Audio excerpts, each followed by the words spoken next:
Bismillahirrahmanirrahim. Assalamualaikum warahmatullahi wabarakatuh. Alhamdulillah, pada kesempatan kali ini dalam mata kuliah Lembaga Keuangan Bank dan Lembaga Keuangan Non-Bank Syariah, kita akan belajar banyak tentang bagaimana lembaga keuangan itu dalam perspektif Islam, lalu bagaimana juga lembaga keuangan syariah non-bank, beserta macam-macam dari lembaga keuangan syariah yang bukan bank atau non-bank. Alhamdulillah kita tetap diberi kesehatan, diberi nikmat untuk tetap belajar, untuk tetap mencari ilmunya Allah. Semoga barokah nantinya. Di sini yang pertama yaitu berbicara tentang lembaga keuangan dalam perspektif Islam. Dalam pandangan Islam, kegiatan ekonomi yang sesuai dan dianjurkan adalah melalui kegiatan bisnis dan juga investasi. Beberapa perintah dalam dua hal tersebut telah disampaikan di dalam Al-Quran dan juga sunnah Rasulullah SAW. Lalu apa lembaga keuangan syariah itu? Lembaga keuangan syariah adalah instrumen penting dalam pembangunan ekonomi Islam, di mana masyarakat atau negara tidak dapat mengabaikan kepentingan untuk mendirikan lembaga-lembaganya. Terhitung sejak 1991, keberadaan lembaga keuangan syariah di Indonesia seperti Bank Syariah dan BPRS atau Bank Perkreditan Rakyat Syariah sebagai lembaga perbankan alternatif yang bebas dari praktek pembangunan uang. Praktek serupa diikuti pula oleh lembaga keuangan syariah non-bank, syariah sejenis BMT, asuransi takaful, unit simpan pinjam syariah USPS, dan koperasi pondok pesantren atau kepontren. Lalu menurut SK Menko RI nomor 792 tahun 1990, lembaga keuangan adalah semua badan yang kegiatannya di bidang keuangan, melakukan perhimpunan dan penyaluran dana kepada masyarakat, terutama guna membiayai investasi perusahaan. Jadi lembaga keuangan itu adalah semua kegiatan yang di bagian keuangan atau di bidang keuangan yang melakukan penghimpunan dana dan menyalurkan dana kepada masyarakat, terutama berguna atau gunanya untuk membiayai investasi perusahaan. Secara umum, lembaga keuangan sangat diperlukan dalam perekonomian modern karena fungsinya sebagai mediator antara kelompok masyarakat yang kelebihan dana dan kelompok masyarakat yang memerlukan dana. Jadi ada orang yang kelebihan dana, menaruh dananya kepada bank, dan ada orang yang memerlukan dana, akhirnya meminjam dana kepada lembaga keuangan. Lalu lembaga keuangan syariah sendiri atau syariah financial institution merupakan suatu badan usaha atau institusi yang kekayaannya terutama dalam bentuk aset-aset keuangan, financial asset maupun non-financial asset atau aset real berdasarkan konsep syariah. Ada beberapa kriteria tentang sebuah lembaga keuangan yang berbasis syariah, yaitu lembaga keuangan milik umat Islam, melayani umat Islam, ada dewan syariahnya, merupakan anggota organisasi International Association of Islamic Banks atau IAIB, dan sebagainya. Jadi ada dewan syariahnya dalam lembaga keuangan syariah, berbeda dengan lembaga keuangan umum atau lembaga keuangan konvensional. Lembaga keuangan syariah itu dapat dibedakan menjadi dua, yaitu lembaga keuangan depository syariah atau depository financial institution syariah yang disebut dengan lembaga keuangan bank syariah, dan yang kedua adalah lembaga keuangan syariah non-depository financial institution syariah yang disebut lembaga keuangan syariah bukan bank atau non-bank. Kesimpulannya di sini adalah bahwa sebuah lembaga keuangan syariah adalah lembaga baik bank maupun non-bank yang memiliki spirit Islam, baik dalam pelayanan maupun produk-produknya, dalam pelaksanaannya yang diawasi oleh sebuah lembaga yang disebut Dewan Pengawasan Syariah.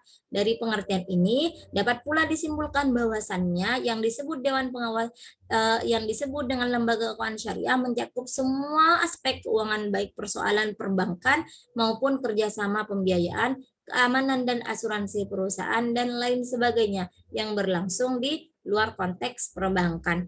Jadi kesimpulannya bahwasanya adalah lembaga keuangan syariah itu adalah lembaga baik itu bank maupun non-bank yang memiliki spirit Islam atau spirit syariah, baik yang pelayanan maupun produk-produknya, serta pelaksanaannya yang diawasi langsung oleh Dewan Pengawasan Syariah atau yang disebut dengan DPS.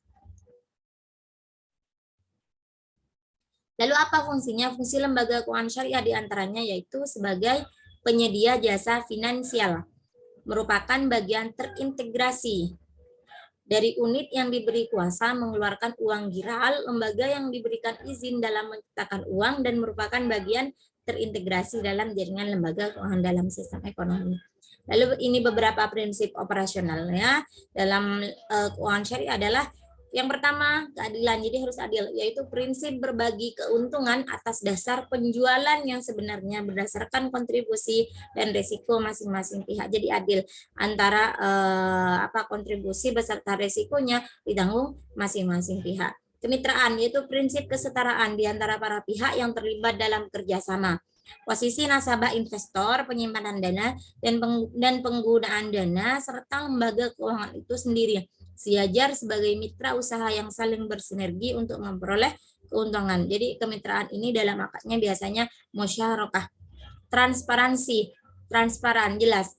Dalam hal ini sebuah lembaga keuangan syariah diharuskan memberikan laporan keuangan secara terbuka dan berkesinambungan. Jadi dalam lembaga keuangan syariah, laporan keuangan itu harus jelas, harus transparan dan berkesinambungan.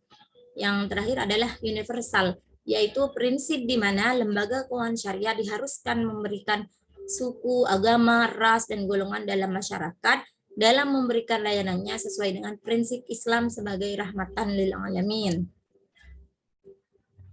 Dalam operasional juga, lembaga keuangan syariah juga harus memperhatikan hal-hal berikut. Yang pertama, pembayaran terhadap pinjaman dengan nilai yang berbeda dari nilai pinjaman dengan nilai ditentukan sebelumnya tidak diperbolehkan. Artinya apa? Pembayaran terhadap pinjaman dengan nilai yang berbeda dan nilai pinjaman dengan nilai yang ditentukan sebelumnya.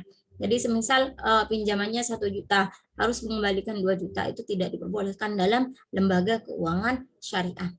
Lalu yang kedua, pemberi dana harus turut berbagi keuntungan dan kerugian sebagai akibat hasil usaha institusi yang meminjam dana.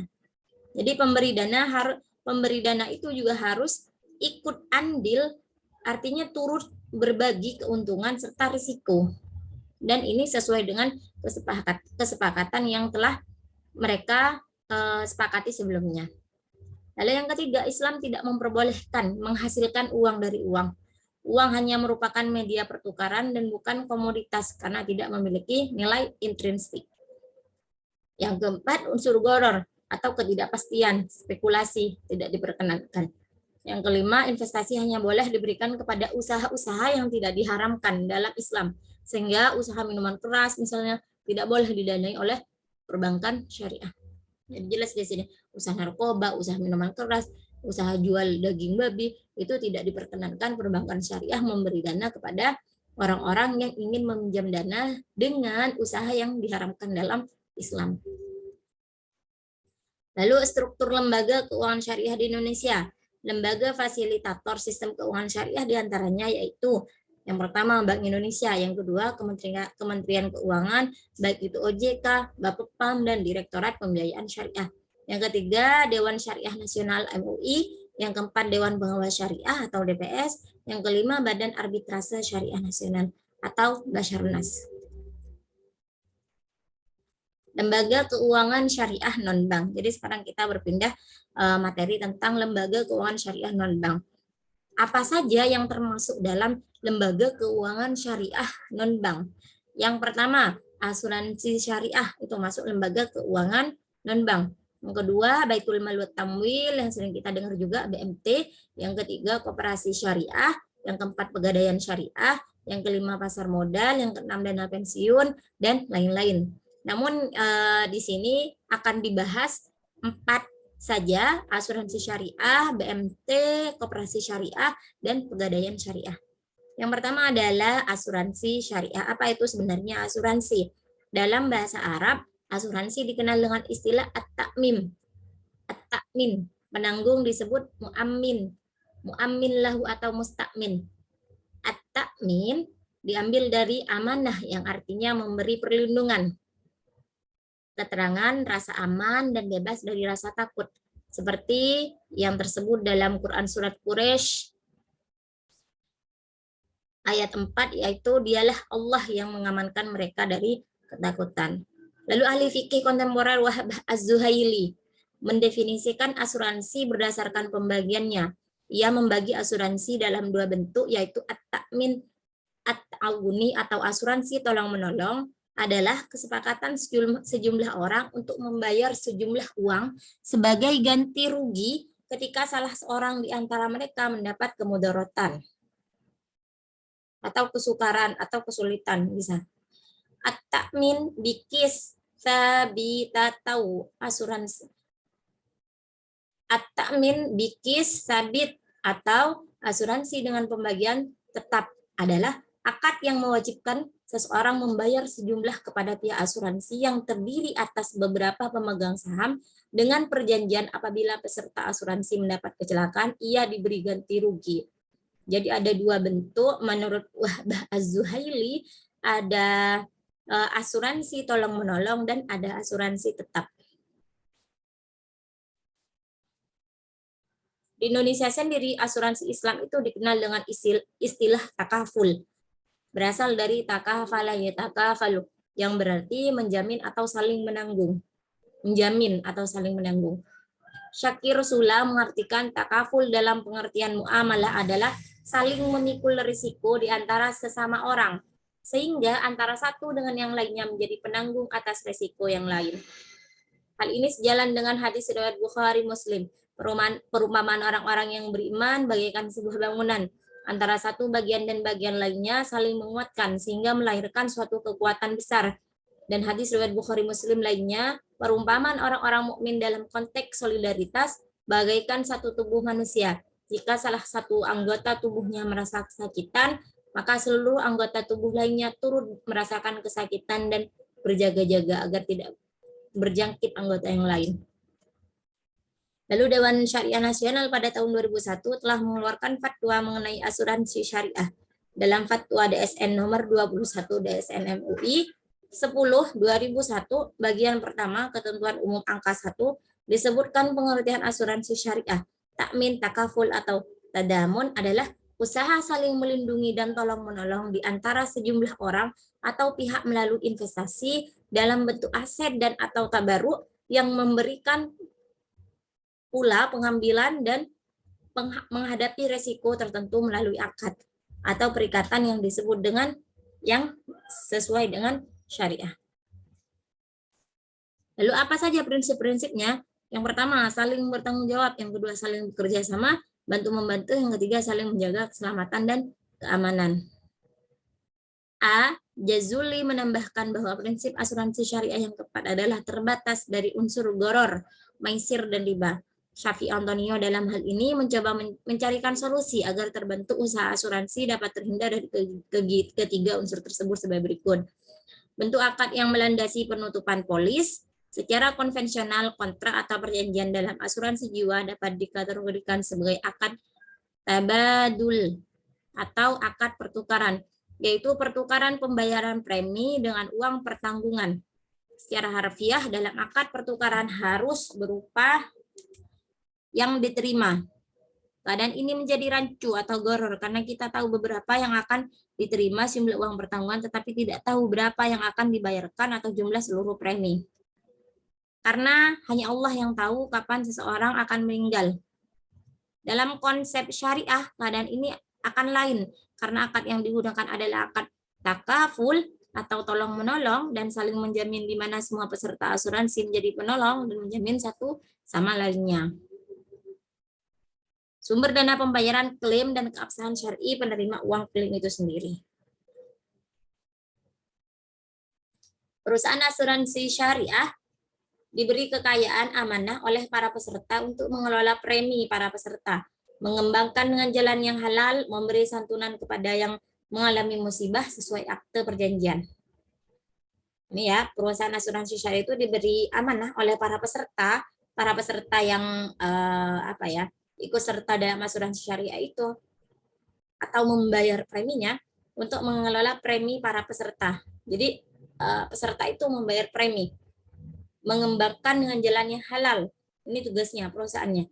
Memberikan santunan kepada yang mengalami musibah sesuai akte perjanjian. Berkaitan dengan itu pula seperti yang ditulis oleh Muhammad, maka asuransi syariah dapat menawarkan dua jenis pertanggungan, yaitu takaful keluarga atau asuransi jiwa, takaful umum atau asuransi umum. Jadi ada dua asuransi, takaful keluarga atau asuransi jiwa, dan ada asuransi umum. Apa asuransi jiwa itu? Adalah bentuk takaful yang memberikan pertolongan untuk meringankan beban dalam menghadapi musibah kematian dan kecelakaan atas dari peserta takaful. Ini ya, namanya asuransi jiwa, memberikan pertolongan ketika ada kecelakaan atau kematian atas dari peserta takaful itu sendiri. Sedangkan asuransi umum merupakan pertolongan yang diberikan dalam menghadapi bencana atau kecelakaan atas harta milik peserta takaful, seperti rumah, kendaraan, bangunan, pabrik, dan lain sebagainya. Premi dengan unsur tabungan ini dikelola dengan ketentuan bahwa setiap pembayaran premi dari seorang peserta yang masuk ke dalam perusahaan takaful langsung dipecah menjadi dua bagian, yaitu pertama, rekening peserta, yaitu rekening tabungan peserta. Kedua, rekening peserta khusus, yaitu uang yang diniatkan sebagai kebajikan dan digunakan untuk membayar klaim manfaat takaful kepada ahli waris peserta. Jadi ini, kalau dalam asuransi umum itu biasanya hanya ada satu. Tapi dalam asuransi syariah itu dibagi menjadi dua rekening. Rekening peserta yaitu khusus untuk tabungan peserta, dan rekening yang kedua adalah tabungan khusus sebagai yang diniatkan sebagai tabarru atau kebajikan, dana kebajikan. Yang kedua yaitu BMT, Baitul Mal wa Tamwil, adalah balai usaha mandiri terpadu yang isinya berintikan bait al-mal wa at-tamwil dengan kegiatan mengembangkan usaha-usaha produktif dan investasi dalam meningkatkan kualitas kegiatan ekonomi pengusaha kecil untuk mendorong kegiatan menabung dan menunjang pembiayaan kegiatan ekonominya. Selain itu juga BMT menerima titipan zakat, sedekah, infak, serta menyalurkannya sesuai dengan yang telah ditentukan dalam syariat Islam. Jadi usaha-usahanya adalah mengembangkan serta meningkatkan kualitas kegiatan ekonomi pengusaha kecil. Itu tujuan dari BMT atau Baitul Mal wa Tamwil. BMT juga berfungsi sebagai lembaga keuangan, dapat berfungsi sebagai lembaga ekonomi, lembaga keuangan. Ia bertugas menghimpun dana dari masyarakat dan menyalurkan kepada masyarakat. Sebagai lembaga ekonomi, ia berhak melakukan kegiatan ekonomi seperti perdagangan, industri, dan pertanian. BMT memiliki ciri-ciri sebagai berikut.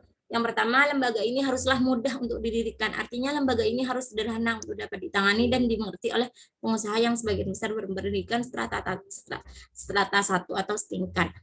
Yang kedua, semua yang terlibat memiliki motivasi kuat untuk bukan saja mendirikan, tetapi juga membina dan mengembangkan lebih lanjut. Oleh karena itu, lembaga tersebut harus berkait dengan kepentingan yang mendasar dari pemiliknya. Yang ketiga, lembaga ini tidak saja memiliki aturan-aturan kerja yang lentur, efisien, dan efektif, tetapi juga mandiri. Yang keempat, transaksi bisnis semuanya dilakukan atas dasar bagi hasil atau mudharabah. Yang kelima, BMT tempat mencerdaskan kehidupan pengusaha kecil melalui kegiatan ikro dan penggalangan ke dalam yang dilakukan secara kontinu. Yang keenam, memiliki sifat amanah dan saling percaya, mempercayai dan diikuti dengan kegiatan-kegiatan keagamaan yang mengingatkan dan menanamkan prinsip-prinsip moral, intelektual, keagamaan kepada anggota. Yang ketujuh, modal awal untuk mendirikan BMT kurang lebih 3 juta sampai dengan 10 juta, ditambah fasilitas sarana sekitar 1 juta sampai 1.500.000. BMT sebagai lembaga keuangan syariah dengan sistem bagi hasil dirancang untuk terbinanya kebersamaan dalam menanggung risiko usaha dan berbagai hasil usaha antara pemilik dana, sahibul mal yang menyimpan uangnya di BMT, BMT selaku pengelola dana mudharib, dan masyarakat yang membutuhkan dana yang bisa berstatus peminjam dana atau pengelola usaha. Dalam mengelola dana yang ada di BMT menggunakan beberapa prinsip operasional sebagai berikut. Pertama, prinsip bagi hasil, jual beli, prinsip non-profit, prinsip akad bersyarikat. Ini yang bersyarikat masuk dalam musyarakah biasanya. Prinsip pembiayaan banyak macam, mudharabah, musyarakah, musakoh, dan lain sebagainya. Koperasi syariah. Koperasi berasal dari kata cooperation, bahasa Inggris, yang berarti kerjasama, sedangkan menurut istilah yang dimaksud dengan koperasi adalah suatu perkumpulan yang dibentuk oleh para anggota yang berfungsi untuk membantu kebutuhan para anggotanya dengan harga yang relatif rendah dan bertujuan meningkatkan kesejahteraan hidup bersama. Jadi koperasi itu dari anggota untuk anggota yang bertujuan untuk meningkatkan kesejahteraan bersama. Modal usaha koperasi berasal dari uang simpanan pokok, simpanan wajib, simpanan sukarela, uang pinjaman, penyisihan hasil usaha termasuk cadangan dan sumber lain yang halal. Prinsip koperasi dalam Islam menurut Ahmad Jazuli dan Yadi Januari, paling tidak terdapat 4 prinsip utama dalam koperasi. Yang pertama adalah pada dasarnya muamalah itu boleh sampai ada dalil yang menunjukkan pada keharamannya. Yang kedua, muamalah itu mesti dilakukan atas dasar suka sama suka. Antarodin. Yang ketiga, muamalah yang dilakukan itu harus mendatangkan maslahat dan menolak mudarat bagi manusia. Muamalah itu terhindar dari kezaliman, penipuan, manipulasi, spekulasi, riba, dan hal lain yang tidak dibenarkan oleh syarak. Dalam surat Al-Maidah ayat 2, Allah berfirman yang artinya, dan tolong menolonglah kamu dalam mengerjakan kebajikan dan takwa, dan jangan tolong menolonglah kamu dalam berbuat dosa dan pelanggaran. Koperasi itu merupakan salah satu bentuk pengalaman ajaran Islam yang memiliki prinsip tolong-menolong, kerjasama, saling membantu, serta saling memenuhi kebutuhan di antara sesama anggota. Oleh karena itu, koperasi sangat sesuai dengan ajaran Islam dalam rangka meningkatkan kesejahteraan masyarakat. Karena itu tadi dari anggota untuk anggota dan dalam meningkatkan kesejahteraan bersama, itu tujuan dari koperasi. Lalu apa koperasi syariah? Adalah koperasi yang lebih mengedepankan kepentingan anggota. Ia hadir untuk membantu anggota dalam mengatasi kesulitan jauh dari praktek-praktek yang diharamkan syariat Islam. Koperasi ini sangatlah banyak manfaatnya, yaitu memberikan keuntungan kepada para anggota pemilik usaha, memberi lapangan pekerjaan bagi karyawan, memberi bantuan keuangan dari sebagian hasil usaha koperasi untuk mendirikan tempat ibadah, sekolah, dan lain sebagainya. Maka dengan ini jelaslah dalam koperasi syariah tidak ada unsur kezaliman dan pemerasan atau eksploitasi oleh manusia yang kuat atau kaya atas manusia yang lemah atau miskin. Pengelolaannya demokratis dan terbuka, open management, serta membagi keuntungan dan kerugian para anggota menurut aturan yang berlaku yang telah ditentukan oleh seluruh anggota pemegang saham. Jadi ada kontrak terlebih dahulu, ada kesepakatan terlebih dahulu bahwasanya keuntungan dan kerugian akan dibagi bersama bagi para anggota koperasi itu sendiri. Terakhir adalah pegadaian syariah. Pegadaian dalam fikih disebut dengan rohn, yang menurut bahasa adalah nama barang yang dijadikan sebagai jaminan kepercayaan. Sedangkan istilah seperti yang dikemukakan oleh ulama Hanafiyah bahwa rohn adalah menjanjikan sesuatu barang sebagai jaminan. Menjadikan sesuatu barang sebagai jaminan terhadap hak piutang yang mungkin dijadikan sebagai pembayaran hak piutang itu, baik sururnya maupun sebagainya. Jadi memindah atau menjadikan barang sebagai jaminannya. Ingin pinjam uang yang dimiliki adalah emas, maka menggadaikan emas diganti dengan uang dengan jaminan barang ini ditaruh dalam pegadaian sendiri.